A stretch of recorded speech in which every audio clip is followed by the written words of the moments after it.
आज कोई साधारण संदेश नहीं है। आज कोई उपदेश नहीं है। आज महादेव तुम्हें कुछ सिखाने नहीं आए हैं। आज महादेव तुम्हें तुम्हारे ही भीतर से मिलाने आए हैं। आज जो सुनने जा रहे हो वो कहानी नहीं, वो अनुभव है। वो कथा जो तब शुरू होती है जब इंसान सबके सामने मजबूत और भीतर से टूटा हुआ होता है। अगर ये शब्द तुम्हें रोक पाए हैं, अगर तुम अब भी यहां हो, तो समझ लेना ये संयोग नहीं है, ये महादेव का संकेत है। और अगर सच में दिल से यहां तक रुके हो तो इस वीडियो को लाइक कर दो, क्योंकि लाइक सिर्फ बटन नहीं होता, वो इस बात का प्रमाण है कि तुमने इस पल को महसूस किया। कमेंट में ओम नमः शिवाय लिख देना, ताकि ये कथा सिर्फ मेरी आवाज न रहे बल्कि तुम्हारी आस्था बन जाए।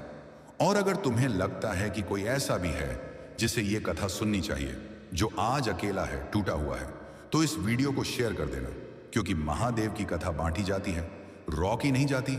और हाँ, अगर तुम यहां तक सुन रहे हो और फिर भी सब्सक्राइब नहीं करते, तो ये सिर्फ चैनल को नहीं, उस आवाज को छोड़ना होगा जो रोज तुम्हें संभालने आएगी। सब्सक्राइब इसलिए नहीं कि संख्या बढ़े, सब्सक्राइब इसलिए कि जब भी मन टूटे, महादेव की ये कथा तुम्हें ढूंढ सके। आज कहानी नहीं शुरू हो रही, आज एक यात्रा शुरू हो रही है। ओम नमः शिवाय। जब सृष्टि ने अभी जन्म लेना भी नहीं सीखा था, जब समय स्वयं अंधकार में भटकता था, तब ना कोई दिशा थी, ना कोई प्रश्न, तब केवल एक मौन था, घना, असीम, अनंत। और उसी मौन में स्थित था वह जो न पैदा हुआ था, न कभी मिटेगा, वही महादेव, वही आदियोगी, वही महाकाल, जिनके लिए न आरंभ का अर्थ था, न अंत की चिंता। और उसी मौन से जब पहली बार कंपन उठा तो वह शब्द नहीं था, वह चेतना थी, वही ओम। और उसी ओम से आकाश फैला, उसी से अग्नि जली, उसी से वायु चली, उसी से जल बहा और उसी से पृथ्वी ने आकार लिया। पर मनुष्य आज जिसे सृष्टि की शुरुआत कहता है, वह महादेव के लिए केवल एक खेल था, एक लीला। क्योंकि शिव कभी रचते नहीं, वे बस होने देते हैं। और जब ब्रह्मा ने सृजन का गर्व किया और विष्णु ने पालन का भार उठाया, तब भी संतुलन का मौन दायित्व शिव के ही कंधों पर था। क्योंकि जो सबसे अधिक सह सकता है, वही सबसे बड़ा कहलाता है। फिर समय बहा, युग बदले और सृष्टि के भीतर पहली बार असंतुलन ने जन्म लिया। देव और दानव आमने सामने खड़े हुए और तब समुद्र मंथन हुआ, अमृत निकला। पर उससे पहले जो निकला वह था विष, हलाहल। ऐसा विष जिसे कोई पी नहीं सकता था, ऐसा विष जो समस्त लोगों को भस्म कर सकता था। तब सबकी दृष्टि उसी पर गई जो स्वयं को कभी आगे नहीं रखता, जो मांगता नहीं, जो बताता नहीं कि वह कितना सह सकता है। और बिना एक शब्द बोले महादेव ने वह विष कंठ में धारण कर लिया। न निगला न उगला, बस थाम लिया। क्योंकि शिव सिखाते हैं कि हर पीड़ा को खत्म नहीं किया जाता, कुछ पीड़ाएं बस संभाली जाती हैं।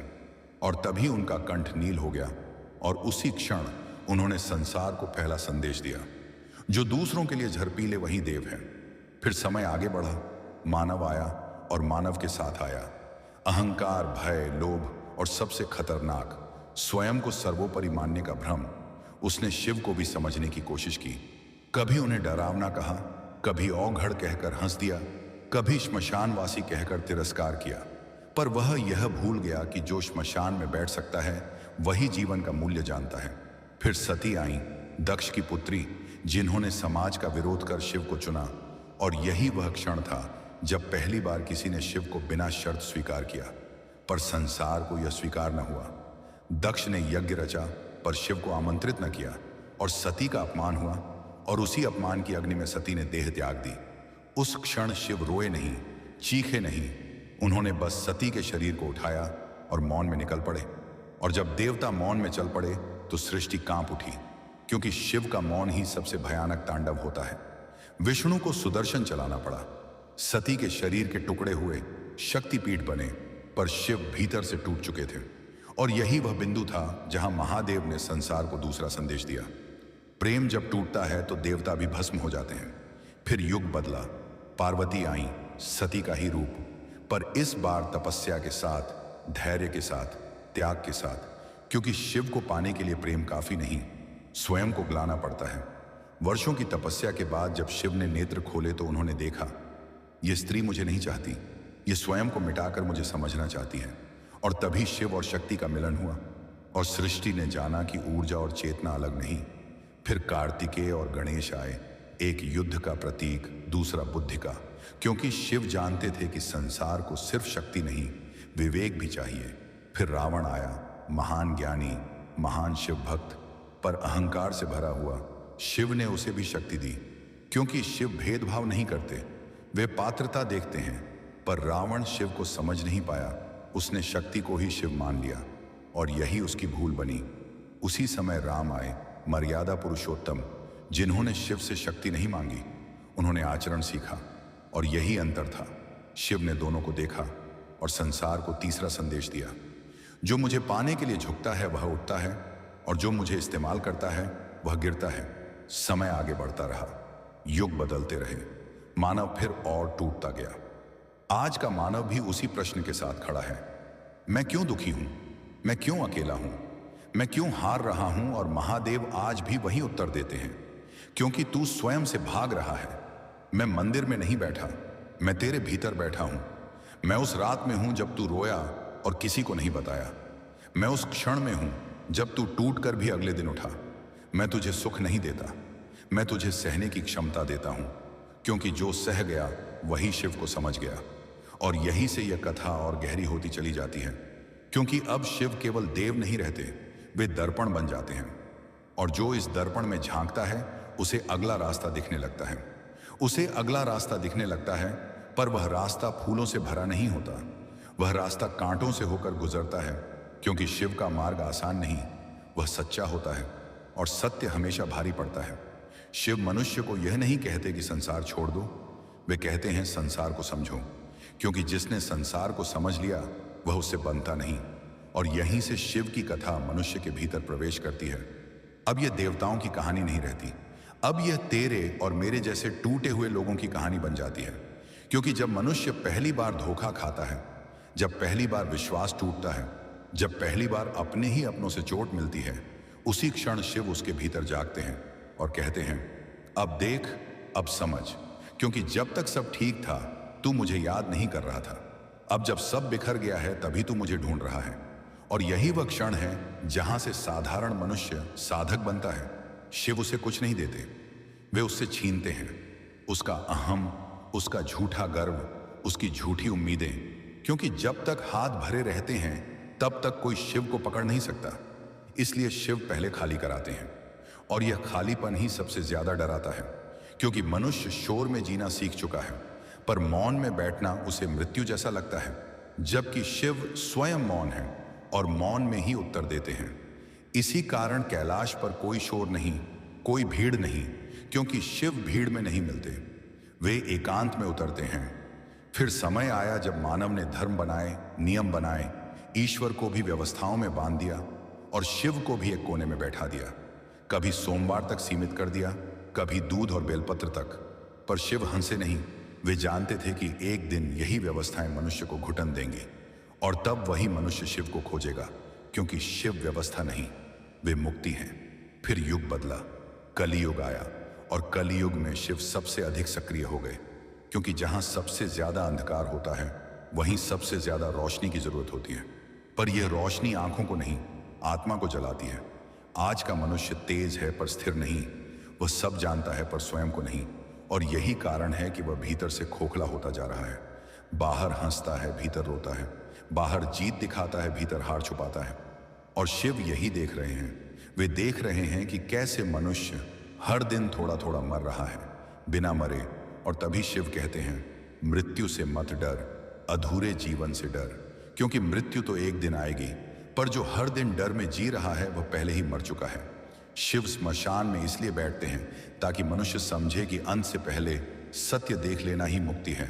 फिर वही शिव भस्म लगाते हैं ताकि याद रहे कि जिस शरीर पर तू इतना घमंड कर रहा है वह एक दिन यही राख बनेगा और राख को कोई चोट नहीं लगती। इसलिए शिव भस्मधारी हैं, क्योंकि जो स्वयं को राख मान ले उसे कोई जला नहीं सकता। और यही दर्शन मनुष्य के भीतर धीरे धीरे उतरता है। पर यह उतरना आसान नहीं, इसमें अकेलापन है, इसमें समाज से टकराव है, इसमें अपने ही विचारों से युद्ध है। और यह युद्ध बाहर का नहीं, भीतर का होता है। अर्जुन का युद्ध कुरुक्षेत्र में था, पर शिव का युद्ध हर मनुष्य के भीतर होता है, जहां इच्छाएं और विवेक आमने सामने खड़े होते हैं, जहां भय और साहस एक दूसरे को देखते हैं। और शिव वहीं खड़े होते हैं बिना हस्तक्षेप किए, क्योंकि वे परीक्षा लेते हैं। और जो उस परीक्षा में गिर जाता है वह रोता है, शिकायत करता है, ईश्वर को दोष देता है। पर जो टिक जाता है वही शिव को समझता है। फिर वही मनुष्य एक दिन देखता है कि उसका डर कम हो गया है, उसे लोगों की राय से फर्क पड़ना बंद हो गया है, उसे हार से उतना डर नहीं लगता, क्योंकि वह जान चुका है कि हार अंत नहीं, तैयारी है। और यही वह अवस्था है जहां शिव का आशीर्वाद उतरता है। पर वह आशीर्वाद फूल नहीं, वह वज्र होता है जो मनुष्य को तोड़कर मजबूत बनाता है। फिर शिव कहते हैं, मैं तुम्हें अमीर नहीं बनाऊंगा, मैं तुम्हें अडिग बनाऊंगा, ताकि गरीबी भी तुम्हें तोड़ न सके। मैं तुम्हें सफल नहीं बनाऊंगा, मैं तुम्हें सक्षम बनाऊंगा, ताकि असफलता भी तुम्हें डिगा न सके।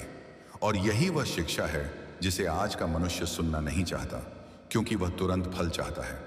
पर शिव धैर्य सिखाते हैं, और धैर्य वही सीख सकता है जिसने बहुत कुछ खोया हो। इसीलिए शिव अक्सर उन्हें मिलते हैं जो टूट चुके होते हैं, जो हार चुके होते हैं, जो सब आजमा चुके होते हैं, क्योंकि भरे हुए हाथ शिव को नहीं पकड़ पाते, खाली हाथ ही शिव को थामते हैं। और इसी खालीपन में शिव धीरे धीरे बस जाते हैं, बिना शोर, बिना घोषणा, बिना चमत्कार, बस एक स्थिरता बनकर। और जब शिव भीतर बस जाते हैं तब बाहर की दुनिया अपने आप बदलने लगती है। वही लोग, वही हालात, वही संघर्ष। पर अब मनुष्य अलग होता है। अब वह भागता नहीं, वह ठहरता है, वह डरता नहीं, वह देखता है। और यही वह क्षण है जहां से यह कथा और गहराई में उतरने लगती है, क्योंकि अब शिव केवल दर्शन नहीं, अनुभव बन चुके होते हैं, और अनुभव शब्दों से परे होता है। फिर भी यह कथा बहती रहती है, क्योंकि जब तक मनुष्य सांस लेता है तब तक शिव उसे गढ़ते रहते हैं, उसे गढ़ते रहते हैं। जैसे कुम्हार मिट्टी को बार बार घुमाता है, दबाता है, चोट देता है, ताकि अंत में वही मिट्टी एक आकार ले सके। और मनुष्य को यह चोट लगती है, उसे लगता है जीवन उसके साथ अन्याय कर रहा है। पर शिव जानते हैं कि बिना दबाव के कोई भी पात्र मजबूत नहीं बनता। इसलिए वे सबसे पहले मनुष्य को उसकी सहन शक्ति से परिचित कराते हैं। और यह परिचय बहुत पीड़ादायक होता है, क्योंकि इसमें पुराने विश्वास टूटते हैं, पुराने सपने बिखरते हैं, और पुराने रिश्ते भी छूट जाते हैं। और जब सब कुछ छूट जाता है तब मनुष्य पहली बार स्वयं के सामने खड़ा होता है, बिना किसी सहारे के, बिना किसी मुखौटे के। और वहीं शिव उसे देखते हैं, पर पास नहीं आते, क्योंकि शिव कभी तुरंत हाथ नहीं पकड़ते। वे देखते हैं कि क्या मनुष्य स्वयं खड़ा हो सकता है। और जब वह कांपते हुए भी खड़ा हो जाता है तभी शिव मुस्कुराते हैं, क्योंकि यही पहला संकेत होता है कि अब यह पात्र बनने लगा है। फिर शिव मनुष्य को अकेलापन देते हैं, ऐसा अकेलापन जिसमें भीड़ होते हुए भी कोई अपना नहीं लगता, क्योंकि शिव जानते हैं कि जब तक मनुष्य किसी और पर टिकेगा वह स्वयं पर खड़ा नहीं होगा। और यही कारण है कि शिव के भक्त अक्सर जीवन में जल्दी परिपक्व हो जाते हैं, क्योंकि परिस्थितियां उन्हें मजबूर कर देती हैं। और मनुष्य इसे दुर्भाग्य कहता है, पर शिव इसे तैयारी कहते हैं। फिर मनुष्य के भीतर प्रश्न उठते हैं, मैं ही क्यों, मेरे साथ ही क्यों। और शिव उत्तर नहीं देते, क्योंकि कुछ उत्तर शब्दों में नहीं होते, कुछ उत्तर अनुभव से मिलते हैं, और अनुभव समय लेता है। इसी बीच मनुष्य को लगता है कि शिव ने उसे छोड़ दिया है, पर सच ये होता है कि शिव उसे देख रहे होते हैं, बिल्कुल पास से, पर बिना हस्तक्षेप के, क्योंकि जो हस्तक्षेप से बच जाता है वही स्वयं को पहचान पाता है। और जब मनुष्य टूटते टूटते भी गलत रास्ता नहीं चुनता, जब वह पीड़ा में भी किसी का बुरा नहीं करता, जब वह अकेलेपन में भी अपना धर्म नहीं छोड़ता, तभी शिव भीतर से कहते हैं, अब तू तैयार है। और उसी क्षण जीवन का रुख बदलने लगता है।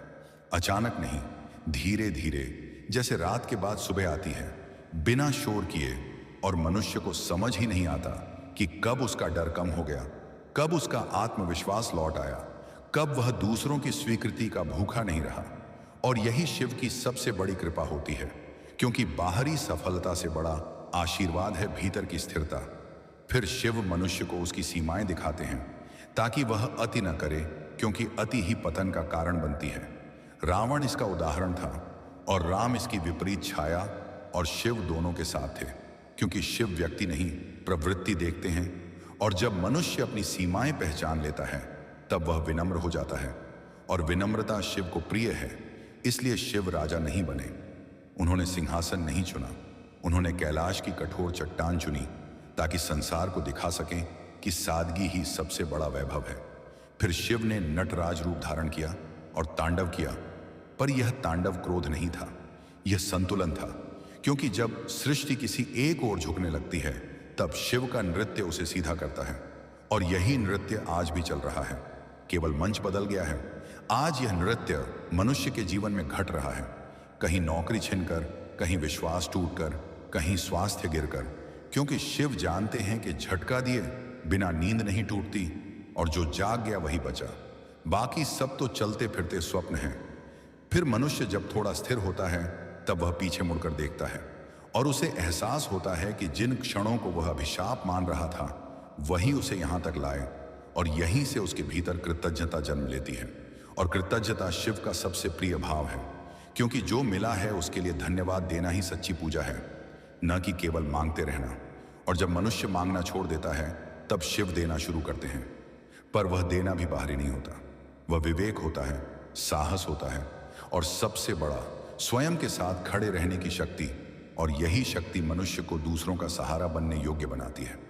फिर वही मनुष्य जो कभी रोता था अब किसी और के आंसू पहुंच पाता है। और यही शिव का उद्देश्य है, क्योंकि जो स्वयं टूटकर जुड़ गया वही संसार को जोड़ सकता है।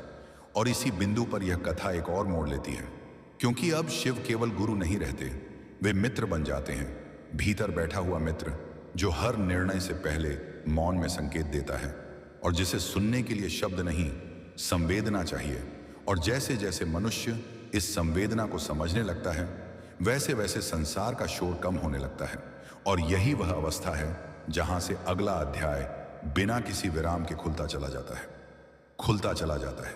क्योंकि जब भीतर का शोर शांत हो जाता है तब बाहर की आवाजें अर्थ खो देती हैं, और मनुष्य पहली बार देख पाता है कि वह जिन चीजों के पीछे भाग रहा था वे कभी उसकी थीं ही नहीं, वे बस उधार की चमक थीं। और शिव उसी क्षण उसके कंधे पर हाथ रखते हैं, दिखाई नहीं देते पर अनुभव होते हैं, और कहते हैं अब तू देख पा रहा है, अब तू तैयार है।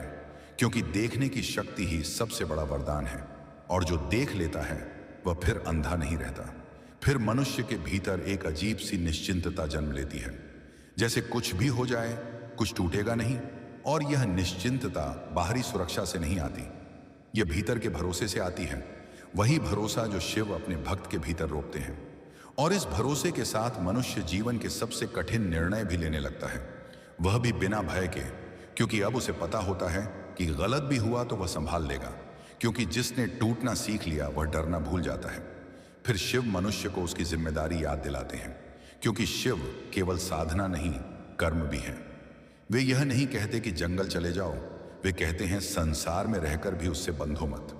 और यही सबसे कठिन साधना है, क्योंकि संसार छोड़ना आसान है, संसार में रहकर सच्चा रहना कठिन है। और शिव कठिन को ही चुनते हैं, इसलिए वे गृहस्थ भी हैं और वैरागी भी, नटराज भी हैं और भिक्षुक भी, क्योंकि संतुलन ही उनका स्वभाव है। फिर मनुष्य के जीवन में ऐसे क्षण आते हैं जब सब कुछ सही होते हुए भी मन खाली लगता है, और वह सोचता है अब क्या। और यही वह क्षण है जहां शिव अगला द्वार खोलते हैं। यह द्वार उपलब्धि का नहीं अर्थ का होता है, क्योंकि जब पेट भर जाता है तब आत्मा सवाल पूछती है, और आत्मा के सवालों का जवाब धन से नहीं मिलता, वहां केवल शिव मिलते हैं। फिर मनुष्य सेवा की ओर मुड़ता है, बिना दिखावे के, बिना शोर के, क्योंकि उसने सीख लिया होता है कि जो किया जाता है दिखाने के लिए किया गया कर्म नहीं होता। और यही मौन सेवा शिव को प्रिय है, क्योंकि शिव स्वयं मौन कर्मयोगी हैं। वे संसार चलाते हैं पर श्रेय नहीं लेते। और यही भाव धीरे धीरे मनुष्य के भीतर उतरने लगता है। वह करता है पर चिपकता नहीं, वह देता है पर गिनता नहीं। और यही वैराग्य का बीज है। और वैराग्य का अर्थ त्याग नहीं, स्वतंत्रता है, क्योंकि जो किसी पर निर्भर नहीं वही मुक्त है। फिर मनुष्य को यह भी समझ आने लगता है कि हर कोई उसकी तरह नहीं देख सकता, हर कोई उसकी तरह नहीं चल सकता, और वह दूसरों से अपेक्षा करना छोड़ देता है, क्योंकि अपेक्षा ही दुख की जड़ है। और जब अपेक्षा टूटती है तब करुणा जन्म लेती है, और करुणा शिव का ही विस्तार है, क्योंकि जो करुणावान है वही सच में शक्तिशाली है। फिर वही मनुष्य जब पीछे मुड़कर देखता है तो उसे अपना पुराना स्वरूप अपरिचित लगता है, और वह मुस्कुरा देता है, क्योंकि उसे एहसास होता है कि वह मर चुका है, पर शरीर से नहीं, अहम से। और यही मृत्यु शिव की सबसे बड़ी कृपा होती है, क्योंकि जो अहम से मर गया वही अमर हो गया। फिर जीवन उसे आजमाता है एक बार फिर। पर अब वह परीक्षा नहीं, पुष्टि होती है, और मनुष्य हर बार थोड़ा और शांत, थोड़ा और स्थिर निकलता है, और यही स्थिरता उसके आसपास के लोगों को भी छूने लगती है, बिना शब्दों के, बिना उपदेश के, क्योंकि स्थिरता संक्रामक होती है। और लोग पूछते हैं, तू बदला कैसे? और वह मुस्कुराकर कहता है, मैंने कुछ नहीं किया, बस शिव को करने दिया। और यही वाक्य इस पूरी यात्रा का सार होता है, क्योंकि शिव कभी बाहर से नहीं आते, वे भीतर से जागते हैं। और जब वे जागते हैं तब मनुष्य समझ जाता है कि जीवन समस्या नहीं, साधना है, और हर दिन एक अवसर है स्वयं को थोड़ा और साफ करने का, थोड़ा और सच्चा होने का। और इसी सच्चाई में शिव निवास करते हैं। फिर चाहे संसार रहे या ना रहे, सफलता मिले या ना मिले, साथ कोई चले या ना चले, भीतर एक कैलाश खड़ा हो जाता है, अडिग, मौन, शाश्वत। और यही वह अवस्था है जहां शिव और साधक अलग नहीं रहते, क्योंकि अब कोई साधक नहीं, कोई शिव नहीं, केवल चेतना होती है, केवल उपस्थिति होती है। और यही वह बिंदु है जहां से यह कथा अपने अंतिम प्रवाह की ओर बढ़ती है, बिना रुके, बिना थमे, बिना किसी घोषणा के। जैसे श्वास चलती है वैसे ही शिव चलते रहते हैं, मनुष्य के भीतर, मनुष्य के भीतर चलते रहते हैं। और जब यह चलना शुरू हो जाता है तब बाहर की दौड़ अपने आप धीमी पड़ जाती है, क्योंकि अब मनुष्य जान चुका होता है कि उसे कहीं पहुंचना नहीं, उसे बस होना है। और यही होने की अवस्था शिव है, यही समाधि है, यही वह क्षण है जहां प्रश्न गिर जाते हैं और उत्तर की जरूरत नहीं रह जाती, क्योंकि उत्तर अब अनुभव बन चुका होता है। और यही वह जगह है जहां अधिकांश लोग रुक जाते हैं, पर शिव नहीं रुकते, क्योंकि शिव का अर्थ रुकना नहीं, शिव का अर्थ बहना है, स्थिर रहते हुए भी बहना। और इसी बहाव में मनुष्य अब दूसरों के लिए दर्पण बन जाता है, बिना बोले, बिना समझाए, केवल अपने आचरण से। और लोग उसके पास बैठकर ही हल्का महसूस करने लगते हैं, क्योंकि जहां शिव होते हैं वहां बोझ अपने आप उतरने लगता है। और मनुष्य समझता है कि यही वह सेवा है जिसके लिए वह तैयार किया गया था, न मंच के लिए, न भीड़ के लिए, बल्कि उन टूटे लोगों के लिए जो अभी उसी रास्ते पर हैं जहां से वह खुद गुजरा है। और यही शिव की सबसे गहरी लीला है कि वे अपने दर्द से औषधि बनवाते हैं, अपने आंसुओं से दूसरों के घाव भरवाते हैं। और मनुष्य यह सब करते हुए भी स्वयं को कर्ता नहीं मानता, क्योंकि कर्ता भाव वहीं मर चुका होता है। और यही कारण है कि उसके कर्म बंधन नहीं बनते, वे मुक्त करते हैं। फिर जीवन उसे फिर से कुछ छीनता है, क्योंकि जीवन छीनना बंद नहीं करता, पर अब छीनने से भीतर कुछ हिलता नहीं, क्योंकि जो छीन सकता था वह पहले ही छोड़ा जा चुका है। और जो बचा है वह अछिन्न है, वही शिव तत्व, वही साक्षी भाव। और इसी साक्षी भाव में मनुष्य सुख और दुख दोनों को देखता है, बिना पकड़े, बिना धकेले, क्योंकि वह जान चुका है कि जो आया है वह जाएगा, और जो जाने वाला है उसे पकड़ना मूर्खता है। और यही समझ उसे हल्का बनाती है, इतना हल्का कि संसार का भार भी उस पर नहीं टिकता। और यहीं पर शिव मुस्कुराते हैं, क्योंकि अब यह मनुष्य भागता नहीं, शिकायत नहीं करता, दोष नहीं देता, वह बस करता है और छोड़ देता है, करता है और छोड़ देता है। और यही कर्मयोग का शिखर है, यही गीता का मौन उत्तर है, यही शिव का जीवित रूप है। फिर एक दिन ऐसा आता है जब मनुष्य मृत्यु के विचार से भी नहीं डरता, क्योंकि उसने हर दिन थोड़ा थोड़ा मरना सीख लिया होता है। उसने अपने क्रोध को मारा, अपने लोभ को मारा, अपने अहं को मारा। और जिसने इतना कुछ मार लिया उसे मृत्यु क्या डराएगी। और तभी उसे समझ आता है कि शिव मृत्यु के देव नहीं, वे मृत्यु के पार के देव हैं। वे महाकाल इसलिए नहीं हैं कि वे मारते हैं, बल्कि इसलिए हैं कि वे समय को भी देख रहे हैं, और जो समय को देख ले वही काल से मुक्त हो जाता है। और इस मुक्ति में कोई शोर नहीं, कोई जश्न नहीं, कोई घोषणा नहीं, बस एक गहरी शांति होती है, ऐसी शांति जिसमें संसार भी समा जाता है। और इसी शांति में शिव वास करते हैं, न मूर्ति में, न शब्द में, न कथा में, बल्कि उस मौन में जो कथा सुनने के बाद भीतर उतर आता है। और जब यह मौन उतर आता है तब समझ लेना कि कथा पूरी हो चुकी है, क्योंकि शिव की कथा शब्दों में शुरू होती है पर शब्दों में खत्म नहीं होती। वह वहां खत्म होती है जहां श्रोता स्वयं शिव हो जाता है। और उसी क्षण यह समझ भी उतरती है कि जो खोज रहा था वही खोज था, जो पूछ रहा था वही उत्तर था, और जो सुन रहा था वही शिव था। और जब यह समझ पक्की हो जाती है तब कोई डर नहीं बचता, कोई अभाव नहीं बचता, कोई शिकायत नहीं बचती, बस एक स्वीकार बचता है। और स्वीकार ही सबसे बड़ी साधना है, क्योंकि जिसने सब स्वीकार कर लिया उसने सब जीत लिया। और यही महादेव का अंतिम और शाश्वत संदेश है। मैं बाहर नहीं हूं, मैं भीतर हूं, मैं भविष्य नहीं हूं, मैं अभी हूं, मैं कथा नहीं हूं, मैं चेतना हूं। और अगर तू यह सुन पा रहा है, यह महसूस पा रहा है, तो समझ लेना यह सिर्फ सुनना नहीं था, यह स्मरण था। क्योंकि शिव को जाना नहीं जाता, शिव को याद किया जाता है, और जो याद कर ले वही मुक्त हो जाता है। ओम नमः शिवाय।